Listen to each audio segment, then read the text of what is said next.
The only way a leader can really be successful is when we don't focus on ourselves.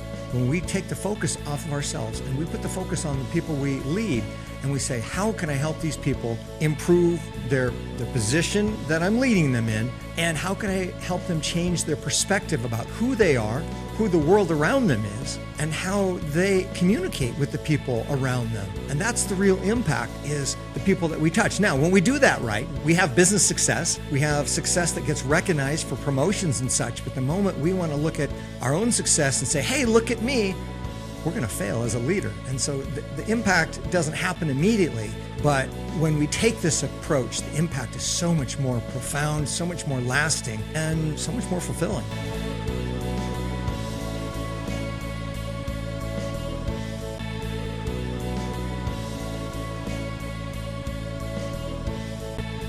Hey, Uncommon Leaders, welcome back. This is the Uncommon Leader Podcast. I'm your host, John Gallagher. You know, we often discuss on this show better thinking and better doing, and today we're talking about a missing ingredient that many leaders may be too afraid to touch. Our guest today is Randy Lyman. He's a physicist, a serial entrepreneur who spent 40 years building 8-figure businesses, including an Inc. 500 company.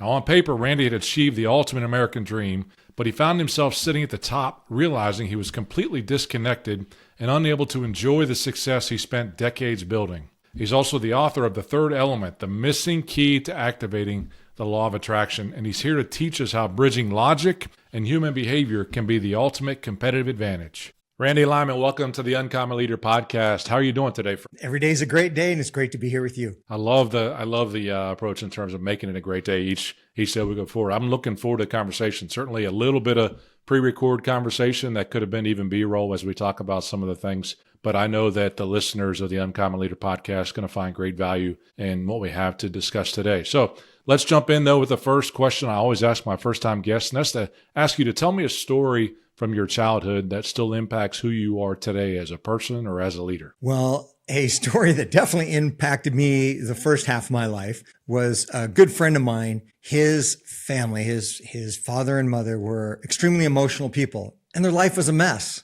And so I looked at that and I said, wow, there's emotions. I got to stay away from that. I got to turn that off. So for the first half of my life until I was 28, I completely ignored my emotions. I educated myself. I worked hard and I found success, but I was also limited by the fact I had just shut off the emotional component of my human experience. And that led me to challenges, but it also led me to a clear understanding of how important the emotional component of our lives is. When I think about that, Randy, and I think about kind of doing the introduction where I talked about you've built companies, you've sold companies, you've seen that success that was there, and then there was a moment for you that kind of changed what that was. We do great thinking, strategy, we have action, that we have the component, but your book really about the third element, but there was a turning point for you that identified this third element, that emotional element. Tell me about that story right there as well and how you got started on this journey of emotional healing. So I started on the journey when I met a woman by the name of Maria in November 1989. I was filling in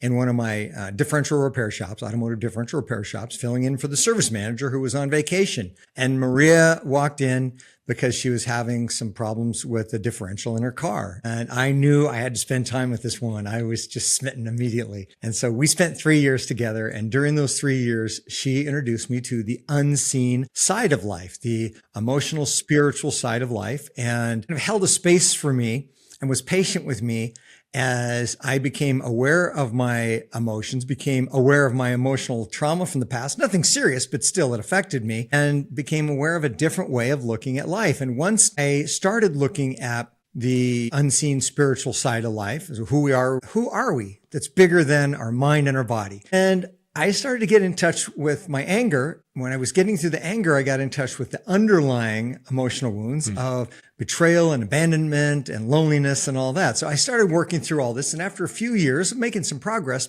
I had a situation where I had several people in my life who were incompetent at work and at home. They wouldn't show up on time. They couldn't do their job. They couldn't get things done. And so Maria, my partner, my romantic partner and mentor, said, look at yourself. Everything is a mirror. So I looked at my thoughts and I tried to become more competent in my thoughts and my planning and such and my communications. I looked at my actions and I tried to become more competent in my actions, and none of it was working. And after a couple months, it so happened I went to a 4-day business communication retreat. And during the third day, we went through an exercise, and I talk about this in my book, The Third Element. We went through an exercise where I got in touch with the underlying emotional wound, which was 12 years earlier. My uncle had said, I wish you were more like your friend John. Now, what he meant was, I really love you and I wish I could connect with you. But all I heard at 17 years old was he didn't approve of me. So that served me in a positive way for 12 years because it drove me to overachieve to get my family's approval. And I accomplished a lot. But as all that pain within me was wanting to be re-experienced and released, it was drawing incompetence into my life. Not because I was incompetent, but because I thought if I was competent, that I would get my family's approval. Well, I went through this big emotional release at this retreat, and 4 days later, I show up at work, and what I thought was magic at the time, but now I know it's not at all. The people in my life who were incompetent either became competent magically out of nowhere immediately, or 2 out of the 6 left my life. So I'm a physicist. I'm a scientist. I look at cause and effect. The cause was I had the huge emotional release. I broke down in tears in a group of 15 people. I was crying and letting all this emotion out, which is fine. I'm not ashamed of that. I wasn't then. I'm not now. And then the effect was the issue I had around the universe bringing in competent people to me so that I would have a reminder of what I could heal from the past. Once I healed what I needed to heal from the past by experiencing that and releasing it, not touching on the surface, but diving in deep and experiencing that emotional release, then I no longer needed the reminder, and the incompetent people either, as I said, became competent or left. Well, to me at first, this was like, come on, this can't be real. Is this really happening? And so I looked at other issues that came up for me after that. I continued to be intellectually sound and logical and reasonable. I continued to take action. But whenever my thoughts and my actions would not bring me results, I said, oh yeah, I need to look at the emotions that I might need to be touching on. And when I did, and I got to the underlying pain, then my world got better. And after doing that 3 or 4 or 5 times, I knew I was onto something. Now, after doing that, God, like probably 5,000 times for myself and 1,000 times helping other people have emotional releases that improved their physical reality, I know that the universe responds to our thoughts, our actions, and our emotions. And it's not that I want to be an emotional person. It's not that I am really big on emotions, because that's not how I'm wired naturally. It's because my experience and my observation as a scientist tells me that as the universe creates our world for us, it responds to, not only our thoughts and our actions, but really, most importantly, to our emotions, because that's the most powerful component of our human experience. Now, I love that.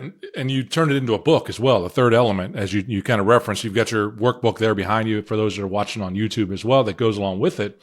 And you talk about the missing key. The third element is the missing key to the law of attraction.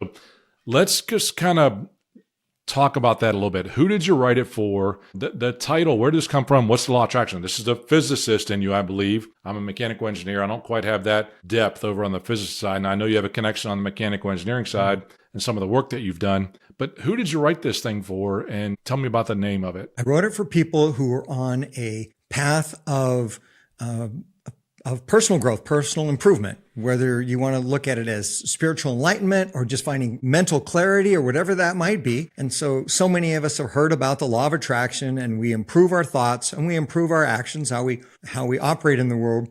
But for me, that wasn't enough. I was really frustrated. And once I understood the emotional component and I added that to my repertoire, to my toolbox, in addition to my thoughts and my actions, then I found so much more success. So I already had multiple $1-million businesses before I discovered this. But once I discovered it, I became more clear. So I showed up more clear as a leader. And then I started incorporating the concepts that I was using in my personal life. I incorporated those concepts into my businesses, and my businesses grew to 30 times what they were. And so anybody who's dabbled in or looked at the law of attraction says, I tried this and it didn't work. Well, they tried 2 out of the 3 components, and it's like a stool. I can sit on a 3-legged stool. I can't sit on a 2-legged stool. It's just not going to support me. And once we add this missing element, the third category, so to speak, of emotions, and we become aware of our emotions, we learn to work with them, not suppress them. Sometimes we have to put them aside for a moment, but the most powerful thing we can do is embrace our emotions,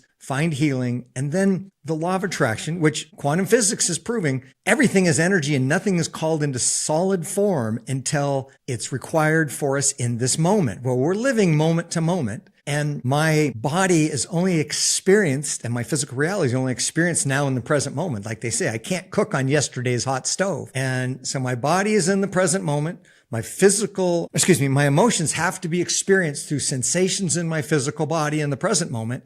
And then my mind, which runs the show, my thinking mind is never in the present moment.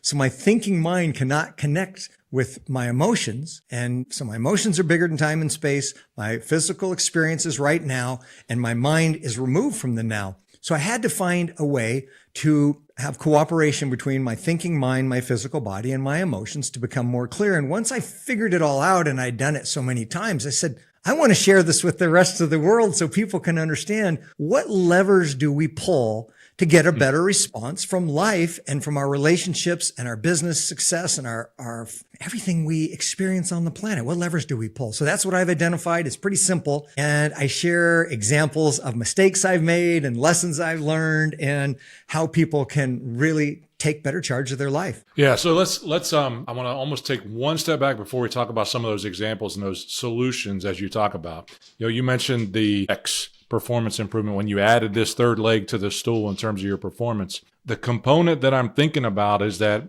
the old, if it were that simple, everybody would do it. And they're not doing it today. What keeps leaders from connecting their emotional side to their knowledge and body side, or their knowledge and action side, whether it's in their business, in their homes, in their communities, whatever it is, in their leadership? It's scary. It's messy. It can be painful. And we don't have very many good examples of how to do it.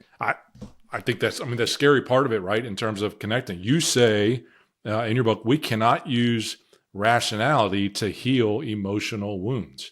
And that's what we want to use generally as leaders, is be rational. Physicists, the equation is there to understand how we fix the problem. This is part of the equation, but it's not easy to grasp. And so you've turned this into the book, which got examples. You've got a workbook that's worked for you said, for a few years, and you're also doing the coaching model as well. So how do you start with a leader to get them there, to have them become more aware and then address their emotions and their style? First, that leader needs two things before they're going to be successful. They need a curiosity of what else can I do?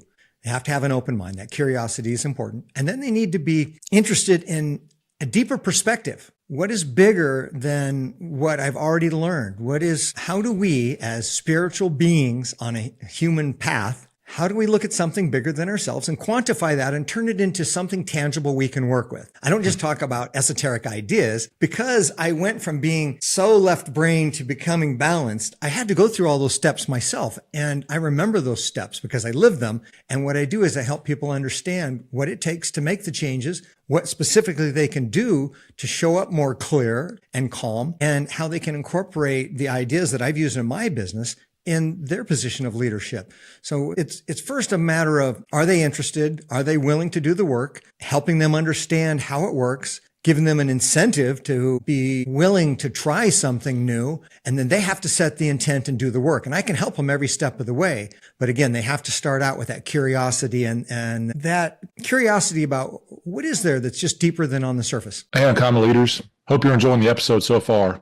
I believe in doing business with people you like and trust, and not just a company name. That's why a strong personal brand is essential, whether you're an entrepreneur or a leader within a company. Brand Builders Group, the folks who have been helping me refine my own personal brand, are offering a free consultation call with one of their expert brand strategists. They'll help you identify your uniqueness, craft a compelling story, and develop a step-by-step plan to elevate your impact. So head on over to coachjohngallagher.com/BBG, as in Brand Builders Group, to schedule your free call and take the first step toward building a personal brand that gets you noticed for all the right reasons. That's coachjohngallagher.com/BBG. Now, let's get back to the episode. And love that. And so I think about this, and I think about your awareness and that X equation. And I don't know if it's simple math to go backward, but in your initial businesses, very successful. Again, when I look at some of the work that you've done and businesses that you've launched, what do you think you left on the table? But not just from a performance standpoint, but from an impact standpoint in your leadership as well, before you had this third leg to the stool? Oh, okay. So for the leadership part, that's the most important. I believe that as leaders, we have the privilege and the responsibility to help other people's improve, not just their performance at at work, but who they are and how they understand themselves. So help people find their confidence, help them find their power, and help the people we lead. Some of them are going to become leaders themselves. And that's the real impact we have. It's not just about business success and profits and growth. All that's wonderful. And yes, everything that I share helps on success and profit and expansion. But the real impact that we have and the impact that I've taken with me, I've lost most of the fortune that I made through some poor decisions I've made after I sold my businesses.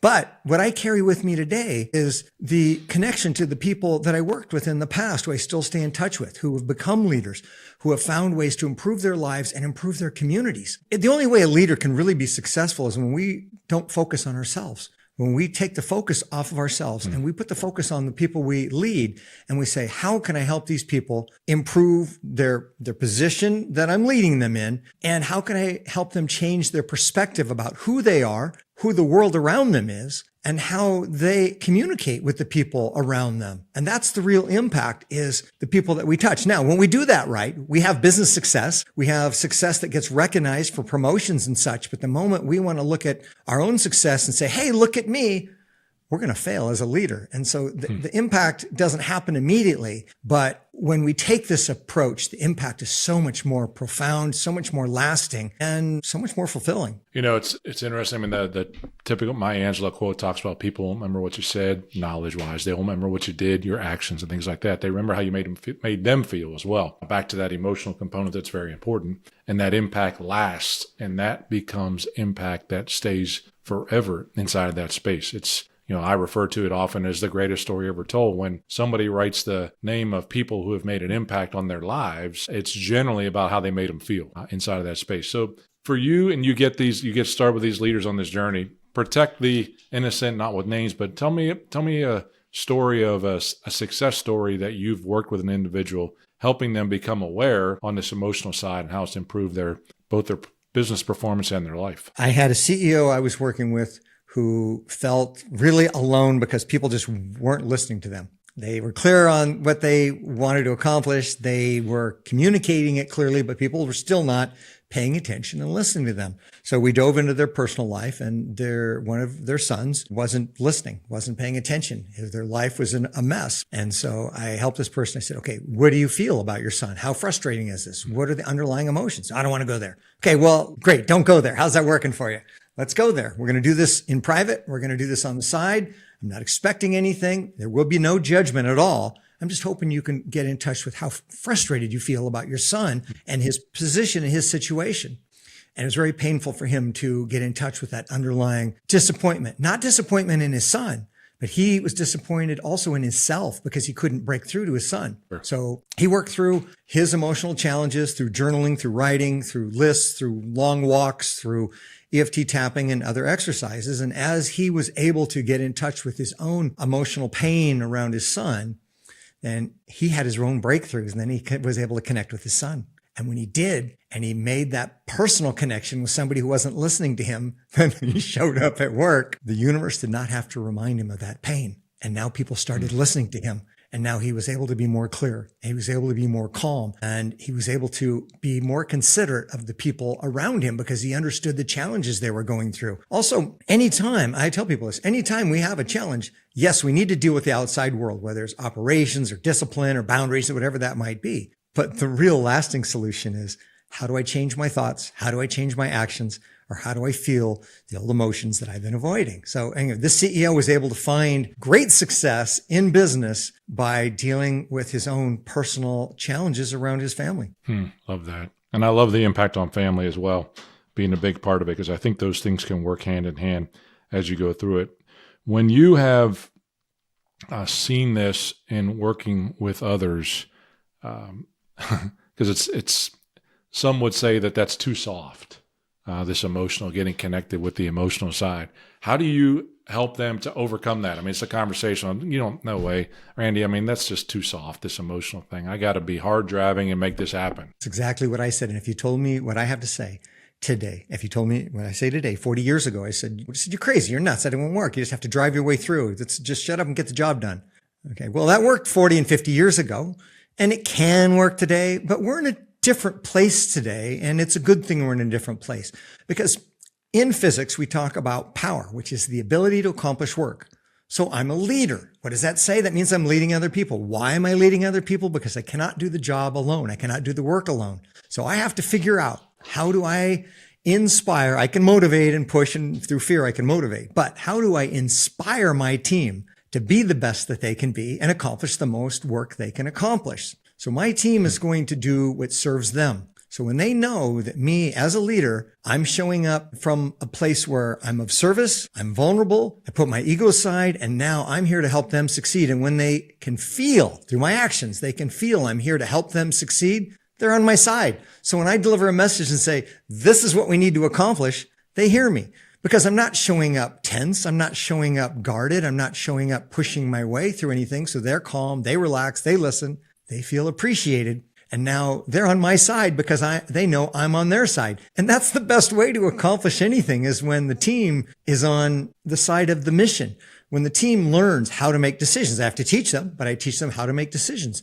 And that sort of planning process, I teach them how to disagree with each other. So when an argument comes up, it becomes a discussion and a debate, not an argument. And eventually these teams learn how to work together without me. That's the goal, is for them to learn how to make decisions, how to disagree, how to find solutions, and how to accomplish more. Now, I could just push them through fear, but that's not the same as them wanting to perform. And then here's the other thing. As they start to find success, and it's their ideas, even if their ideas are only 60% as good as mine, they own those ideas 100%. And I can come in and I can say, wow, you've done great here and there and the other place. And I have reasons to praise them for their ideas and their implementation. And now that I've acknowledged them and praised them, if I have something I'd like to see different, I don't tell them what to do. I ask questions. Hey, what about this? Have you thought of this? How's this working? So I let them come up with, once I train them on how to, I let them come up with a lot of the plan and I guide them on that. And once they go to implement the plan, I'm involved. And if something doesn't work, I ask questions and I guide them towards a better solution. And if somebody has a better way, tell me about it. But for me, that's how I achieve my success. And that's how the company that I sold 11 years ago, the companies that I sold 11 years ago have continued to grow. And those people who were there as leaders are still leaders. And they found so much success, not because of me, but because I helped them find who they were and what they were capable of. Excellent. How does Randy Lyman of the today, we'll call it of today, develop and coach Randy Lyman of the West Coast Differential Organization of years ago? How do you get him started on improving? Oh, wow. Now you're going back something years.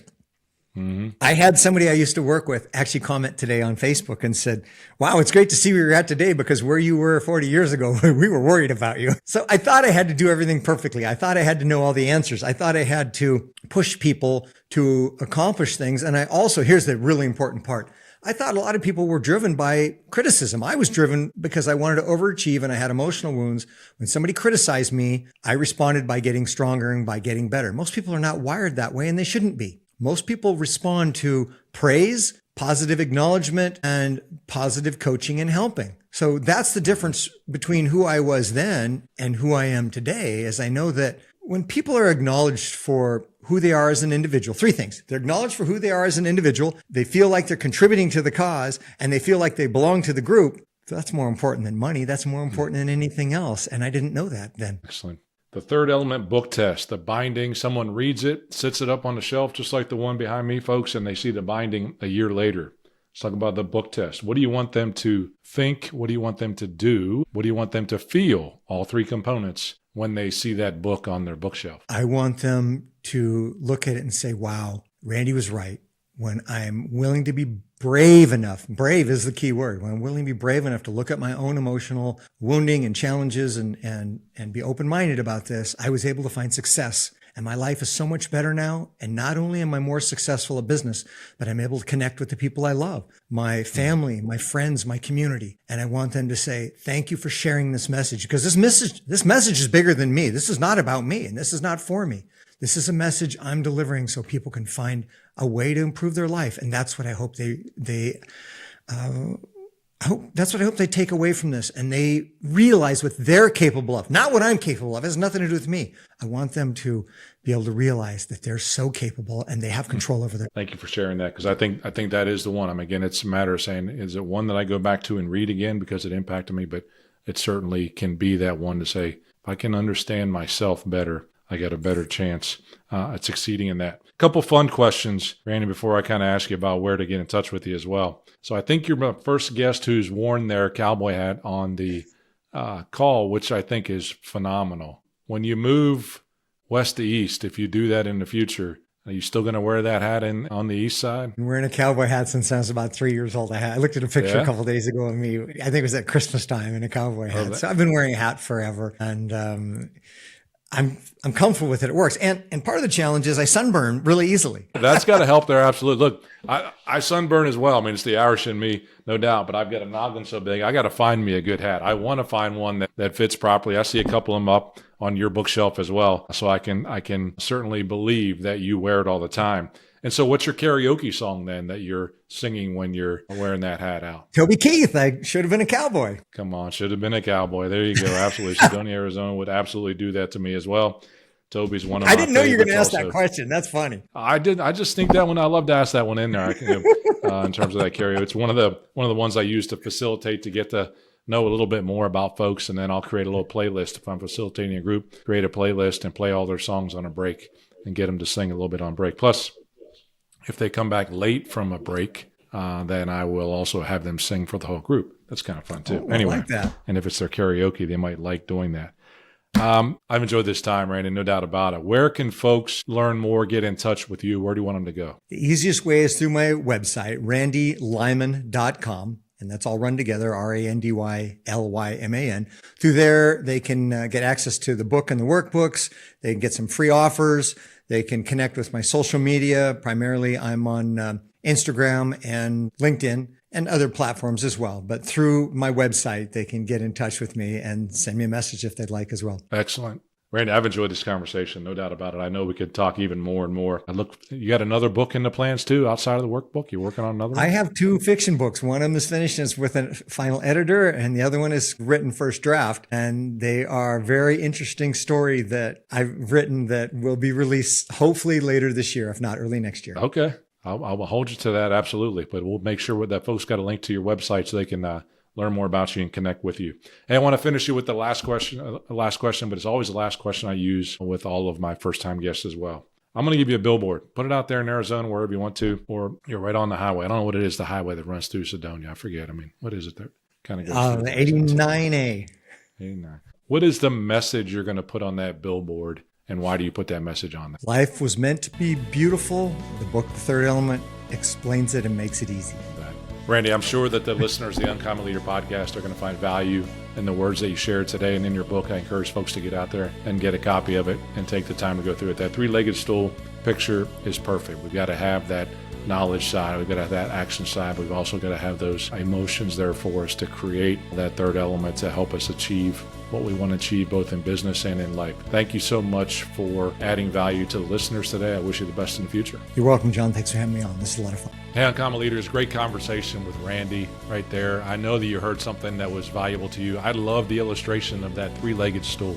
Ultimately, the knowledge side, the action side, mind and body, and then the third leg of that stool being the emotional side and being able to control our emotions, but being aware of who we are in that space as well. So I love that picture. You probably heard something in there that you really enjoyed. If you did, here's what I want you to do. I want you to share it with someone who needs to hear it. I also want you to go out there and give us a 5-star rating on the podcast if you enjoyed it. That's how we get it in the hands of many other leaders. Until next time, go and grow champions.